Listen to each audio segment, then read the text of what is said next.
మీ మోకాల నొప్పులకు ఎటువంటి సర్జరీ లేకుండా ఎపియాన్ పెయిన్ క్లినిక్ అందిస్తున్న అత్యాధునిక చికిత్స. నమస్తే, మీరు చూస్తుంది సుమన్ టీవీ. నేను మీ కీర్తి. ఏప్రిల్ నెలలో ద్వాదశ రాశుల్లో భాగంగా 1 నుంచి 15వ తారీఖు వరకు వివిధ రాశుల వారికి ఎలా ఉంటుంది మనకు తెలియజేయడానికి మనతో పాటు ప్రముఖ ఆస్ట్రాలజర్ బ్రహ్మశ్రీ నందిబట్ల శ్రీహరి శర్మ గురువు గారు ఉన్నారు. నమస్తే గురుగారు. వాగర్థ వివ సంపృక్తౌ వాగర్థ ప్రతిపత్తయే జగతః పితరౌ వందే పార్వతీ పరమేశ్వరౌ ఆదిత్యాయ చ సోమాయ మంగళాయ బుధాయ చ గురుశుక్ర శనిభ్యశ్చ రాహవే కేతవే నమః. శృంగేరి జగద్గురు పీఠాధిపతులకి, కంచి పీఠాధిపతులకి నమస్కారములు తెలియజేసుకుంటూ కార్యక్రమాన్ని ప్రారంభిద్దాం. ద్వాదశ రాశులలో జన్మించినటువంటి వారికి ఏప్రిల్ మాసములో 1వ తారీఖు నుంచి 15వ తారీఖు వరకు ఏ విధంగా ఉండబోతుంది అనే విషయం తెలుసుకునే ముందు గ్రహస్థితి తెలుసుకుందాం. ఇక వృషభ రాశిలోనే గురు సంచారం చేస్తూ ఉండడం, అలాగే కుజుడు కర్కాటక రాశిలో సంచారం చేస్తూ ఉండడం, మరియు కేతువు కన్యా రాశిలో, అలాగే పంచగ్రహ కూటమి అనగా గమనించుకున్నట్లయితే ఉగాది నుంచి 30వ తారీఖు వరకు కూడా ఈ యొక్క పంచగ్రహ కూటమి, షష్టగ్రహ కూటమి అనేటువంటిది ఏర్పడడం జరిగింది. ఉగాది మరుసటి రోజు నుంచి ఈ పంచగ్రహ కూటమి అనేటువంటిది కంటిన్యూ అవుతుంది. కాబట్టి పంచగ్రహ కూటమిలలో భాగంగా రవి, బుధ, శుక్ర, శని, రాహు. కాబట్టి ఈ 5 గ్రహాలు అనేటువంటివి ఈ యొక్క మీనరాశిలోనే సంచారం చేస్తున్నాయి. ఈ కారణం చేత 12 రాశులలో జన్మించినటువంటి వారికి గ్రహస్థితిగతులు ఈ ఏప్రిల్ 1వ తారీఖు నుంచి 15వ తారీఖు వరకు ఏ విధంగా ఉండబోతుందో తెలుసుకుందాం. ప్రత్యేకించి మహిళలకి కూడా ఏ విధంగా ఉండబోతుందో తెలుసుకుందాం. గురుగారు, ధనుస్సు రాశి వారికి ఏప్రిల్ 1 నుంచి 15th వరకు ఎలా ఉంటుందో ఇప్పుడు తెలియజేస్తారా?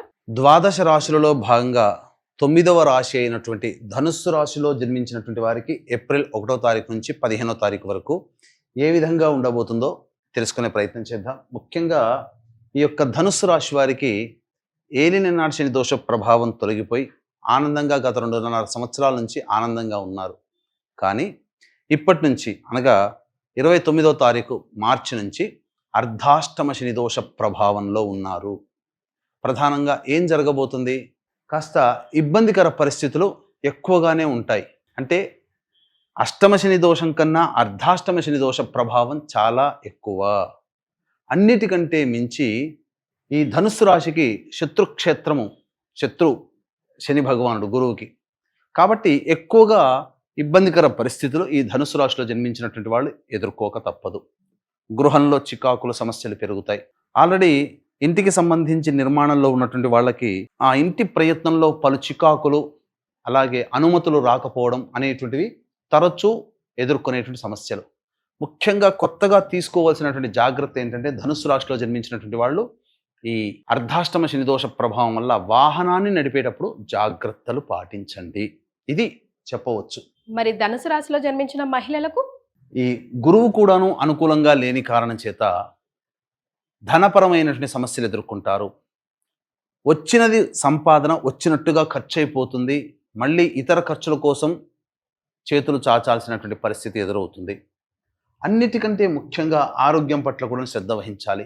ఏ తర్వాత చెప్పొచ్చేది ఏమిటంటే ఈ ధనుస్సు రాశిలో జన్మించినటువంటి వారికి సమయం అనుకూలంగా లేదు, గ్రహాలు కూడా అనుకూలంగా లేవు. ఈ కారణం చేత కొద్ది సమయాలలో, సందర్భాలలో మనకి మనం తగ్గి ఉండడమే చాలా మేలు అనేటువంటి విషయాన్ని లౌక్యంగా వ్యవహరిస్తూ ముందు నడుచుకున్నట్లయితే ప్రశాంతంగానైనా ఉండగలుగుతారు. సమస్యలు, కొత్త సమస్యలు రాకుండా, ఉన్న సమస్యల్ని బాధించకుండా ఉండగలుగుతాయి. అన్నిటికంటే ముఖ్యంగా దేవతా అనుగ్రహాన్ని పొందే ప్రయత్నము అందరూ చేయాల్సిందే.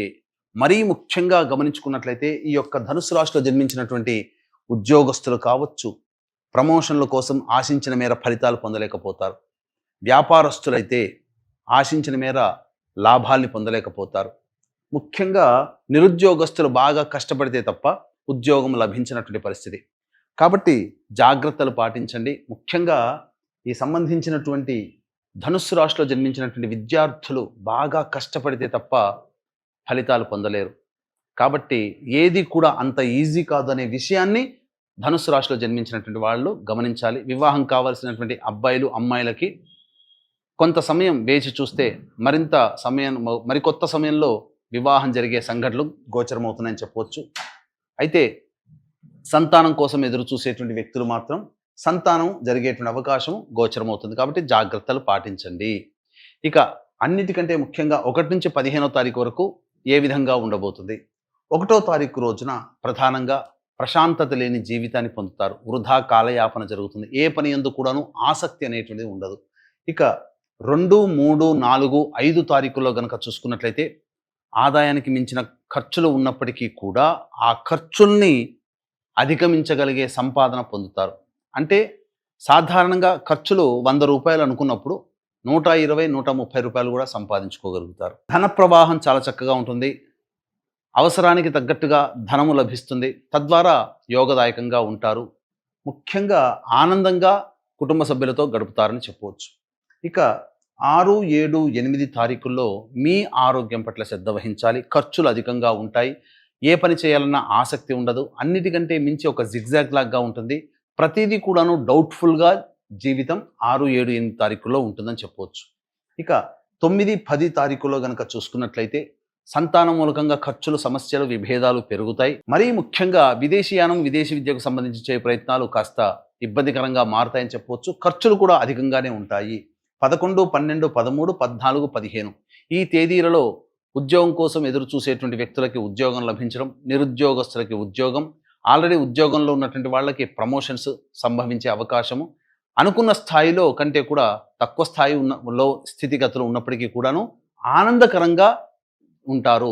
ఏమాత్రం తీసిపోకుండా జీవితాన్ని గడుపుతారని చెప్పవచ్చు. ముఖ్యంగా ప్రతి వ్యక్తికి కూడాను జాతకరీత్యా అన్ని విధాలుగా దైవం అనుకూలంగా ఉంటేనే పైకి రాగలుగుతారు.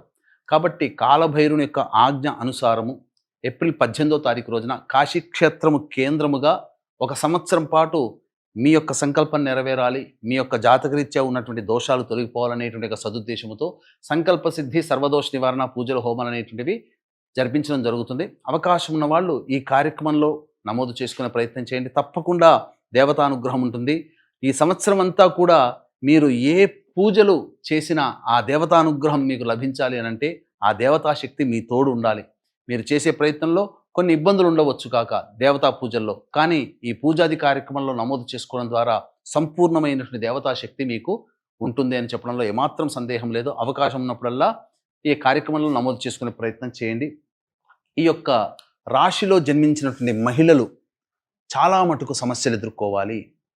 డబ్బులు ఇచ్చినప్పుడు 2 చేతులే, కానీ పుచ్చుకునేటప్పుడు 10 చేతులు అన్నట్టుగా ఉంటుంది. మీ మాట పోయే ప్రమాదం ఉంటుంది. కాబట్టి ఎప్పుడు కూడా ఇతరులకి గ్యారంటీగా ఉండే ప్రయత్నం చేయకండి. ప్రలోభ పెడతారు, అత్యాశకి గురవుతారు. ఇది చేస్తే గొప్పగా లాభం వస్తుందని అత్యాశకు పోయి ఉన్నదంతా తుడిచిపెట్టుకుపోయే ప్రమాదం ఉంటుంది. గృహంలో చికాకులు, సమస్యలు పెరుగుతాయి.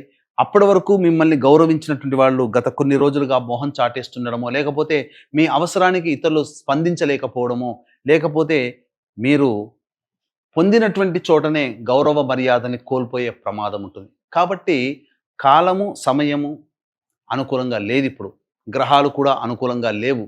కాబట్టి తగ్గి ఉండే ప్రయత్నం చేయండి. ప్రేమ, ఆప్యాయతలతో కుటుంబ సభ్యులతో, ఇతరులతో మాట్లాడండి. గతంలో ఉన్నటువంటి కంటే విభిన్న పరిస్థితులు ఇప్పుడు ఉంటాయి కాబట్టి జాగ్రత్తలు పాటించండి. ముఖ్యంగా ఆరోగ్యం పట్ల శ్రద్ధ వహించాల్సినటువంటి పరిస్థితి. కొద్దిగా పనిచేయగానే అలసిపోయే తత్వాన్ని పొందుతారు. వెన్ను సమస్యలు పెరిగేటువంటి అవకాశము ఈ యొక్క ధనుసు రాశిలో జన్మించినటువంటి మహిళలకి ఉంటుందని చెప్పవచ్చు. ముఖ్యంగా బ్యూటీ పార్లర్, బొటిక్ రంగము, అలాగే లేడీ గవర్నమెంట్స్ సంబంధించి, క్లాత్ స్టోర్స్కి సంబంధించి, అలాగే ఫైనాన్స్ రంగంలో ఉన్నటువంటి వాళ్ళు, బ్యాంగిల్ స్టోర్స్ నడుపుకునేటువంటి వాళ్ళు, లేడీస్ టైలర్స్, ఇలా స్త్రీలతో సంబంధం ఉన్నటువంటి వ్యాపారస్తులు అందరూ కూడా మహిళలకి అంతంత మాత్రంగానే ఉంటుంది. కాబట్టి కొత్త పెట్టుబడులు పెట్టి వ్యాపారాన్ని అభివృద్ధి చేయకండి. సమయం అనుకూలంగా లేదు కాబట్టి వేచి చూడండి. ఉన్నదాంతోనే సంతృప్తి పొందే ప్రయత్నం చేయండి. అప్పులు చేయకండి, లేదా అప్పులు ఇవ్వకండి. అన్ని విధాలుగా ఆనందదాయకమైనటువంటి జీవితాన్ని పొందుతారు. లేకపోతే కొత్త సమస్యల్ని కొని తెచ్చుకున్నట్టుగా ఈ యొక్క ధనుసు రాశిలో జన్మించినటువంటి మహిళలకి ఉంటుందని చెప్పవచ్చు. ముఖ్యంగా తర్వాత చెప్పొచ్చేది ఏంటంటే, ఏ పని చేయాలన్నా కానీ ఆ పనికి సంబంధించినటువంటి ఆలోచన, సరైనటువంటి నిర్ణయాన్ని ఈ యొక్క రాశిలో జన్మించినటువంటి వాళ్ళు తీసుకోలేకపోతారని చెప్పవచ్చు. కాబట్టి ఈ ఏప్రిల్ 1 నుంచి 15వ తారీఖు వరకు గ్రహాలు, సమయము అనుకూలంగా లేని కారణం చేత ప్రతిరోజు కూడాను దత్తాష్టకం కాలభైరవాష్టక పారాయణం పఠించే ప్రయత్నం చేయండి. కాశీ క్షేత్రంలో కాలభైరుని యొక్క అనుజ్ఞ మేర ఏప్రిల్ 18వ తారీఖు రోజున ప్రారంభమవుతున్నటువంటిది సంకల్ప సిద్ధి సర్వదోష నివారణ పూజలు హోమాలు 1 సంవత్సరం పాటు జరుగుతాయి. అవకాశం ఉంటే ఇట్టి మహత్తరమైనటువంటి కార్యక్రమంలో మీ గోత్రనామాదులు నమోదు చేసుకునే ప్రయత్నం చేయండి. అన్ని విధాలుగా ఆనందంగా ఉంటారని చెప్పవచ్చు. చాలా సంతోషం అండి. సో ధనుస్సు రాశిలో జన్మించిన వారికి ఎలా ఉంటుంది 15 రోజులు తెలియజేయడంతో పాటుగా చక్కటి రెమెడీస్ని కూడా సూచించారు. ధన్యవాదాలు. సర్వం శ్రీ ఉమామహేశ్వర పర బ్రహ్మార్పణమస్తు.